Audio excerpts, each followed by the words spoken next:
Hinahanap niya ako. Hanggang sa makarating siya sa Home for the Aged. Gusto ka raw niya surprisahin eh. Naalala ko tuloy kami ng tatay mo. Ganyan kami ka-sweet. Eh, anak, saan kayo Nay? Alam mo na, Ano yun? ang sabi ko, saan kayo Ikaw naman, alam mo na yun eh. Para ka namang hindi batang bilibid. Kami ng tatay mo sa ilalim lang ng lamesa. Nay, magkaibigan lang ho kami. Huwag niyo nga akong Kakanain ko kayong dalawa dyan eh. Alam mo anak, nasa ospital ako ngayon. At siya nagpapagamot sa akin. Ano yung sakit niyo? Hindi ko alam. Parang pahina na lang ako ng pahina.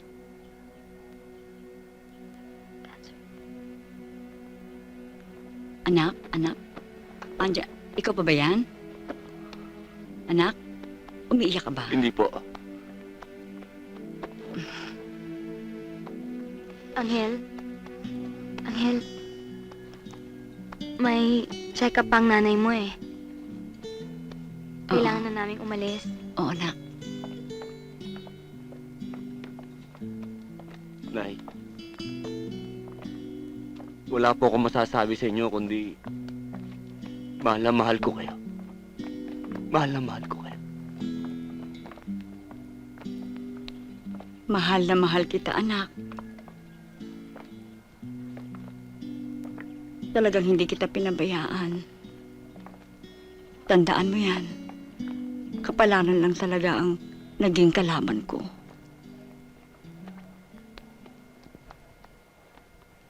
Patawarin mo ako, ha? Mahal na mahal kita.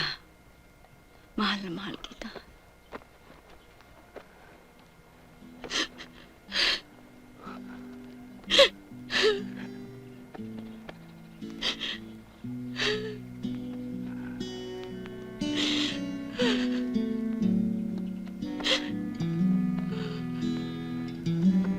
Pagkakayakap ng anak ko,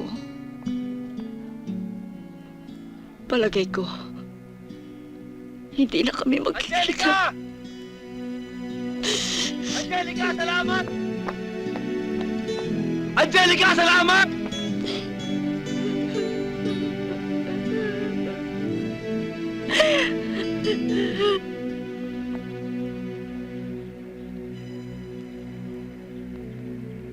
Salamat.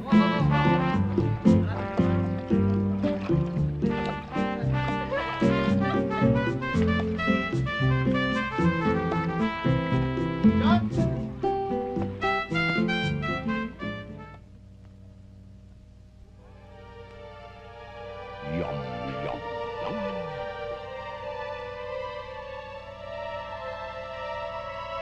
Hanap mo. Ang dami mo. Hindi pupunta dito. Oh, kiss me.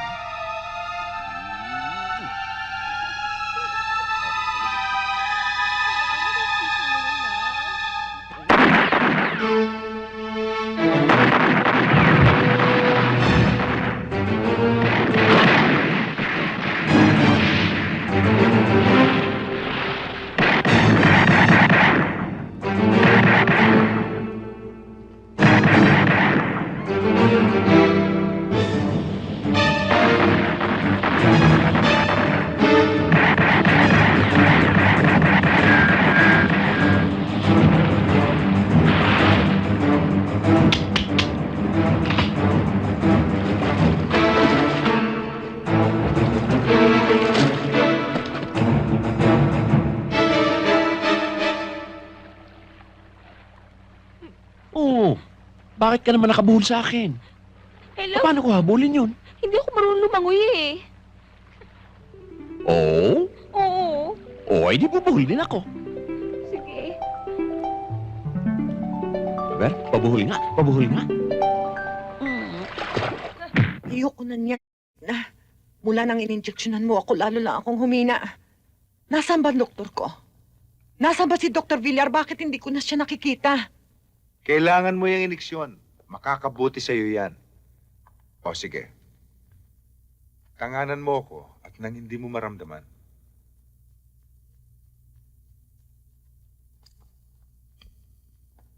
O, parang kagat lang ng langgam yan.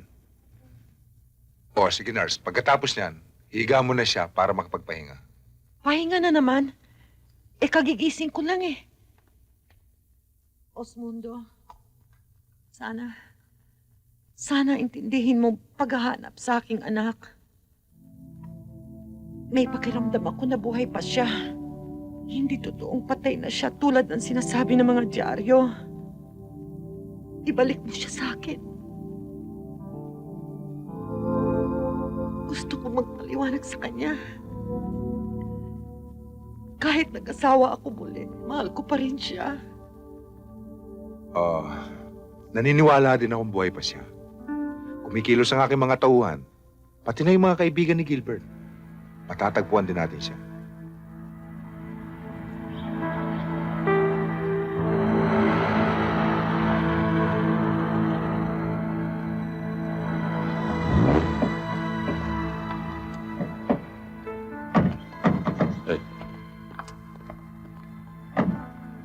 Ang papa. Hello, diyan na po sila.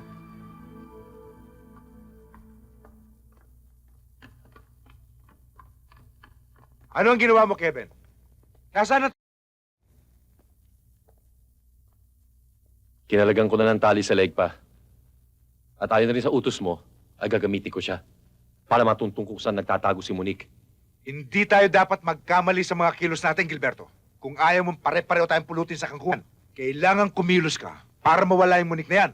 Hanggat nabubuhay ang babae niyan, sisiw ako, ikaw, at lahat ng bata mo sa asyendang ito. Ako ang magtatrabaho kay Beatrice. Gawin mo ang trabaho mo kay Monique. Papa, hindi naman siguro kailangan sigawan ako sa harap ng mga bata ko. Hanggat puro kapalpakan ang ginagawa mo, hindi bababa ang boses ko sa'yo. Puro kayo mga